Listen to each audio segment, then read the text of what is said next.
The second point was that this woman, this same woman who are really half naked and consumed with worldly fashion, say to have the spirit of the Mashiach. So, and in the beginning I said that there is two different things. In fact, in the book of Luke, we read that the Ruach HaKodesh, or the set-apart spirit, is given to those who obey. Now, we have to go a little bit in the Hebrew context to obey. To obey is directly connected to keeping the Torah. So, and as I say in the first video, is to keep the Torah, first of all, for newcomers, believers, is to enter into the Shabbat. The Shabbat is the door to the kingdom of Elohim. But what's happened, we can read throughout the Tanakh, falsely called the Old Testament, which is compounded from the Torah, the prophet and the writings, and see that many times the children of Israel behave like the nations around them, and this always causes trouble. And I will say very clearly that those who behave like so, with going around half naked and consumed with worldly fashion, then they have the spirit of Mashiach, but they are babies. They are babies. And to be a baby is a normal situation. Right? We don't come to this world as adult. We come as adult, as a baby, and we get the milk in order to grow.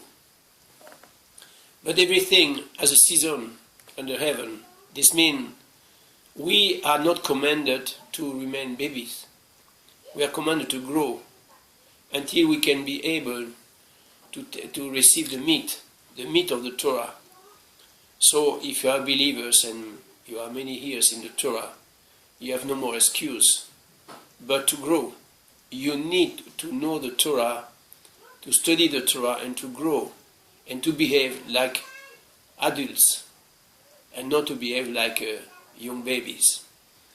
So we display our attitude toward Elohim by our behaviors. Action speaks louder than words.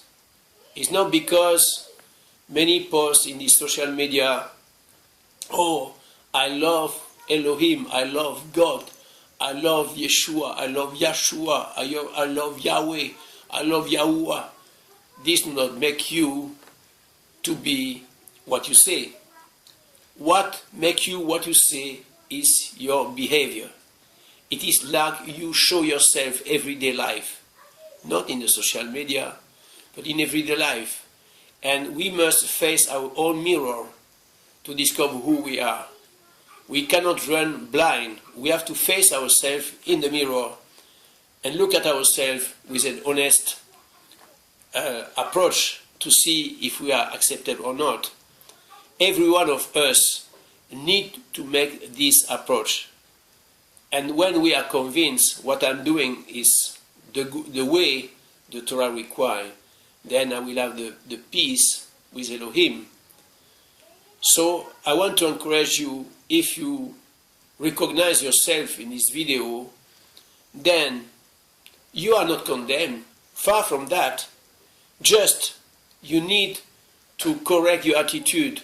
You need to realize that as a child of Elohim, you need to reflect the beauty of Elohim, which is not in worldly fashion or in worldly attitude, but in the inner man of the heart. This is what will attract people, that you are different and not that you are only like them. So please think about that next time when you go to the mall and you see all these worldly people. Don't identify yourself to them, but identify yourself to women like Sarah, Rivka, or Rachel or others who have before us show us the good way of a woman. And you will see that it is of great value, not in the sight of man, in the sight of Elohim. And this is what is counting for us, because our goal is the kingdom of Elohim and not the kingdom of man, which will not endure forever, but will pass away like the wind. Okay? So I hope it encourages you, and Shalom.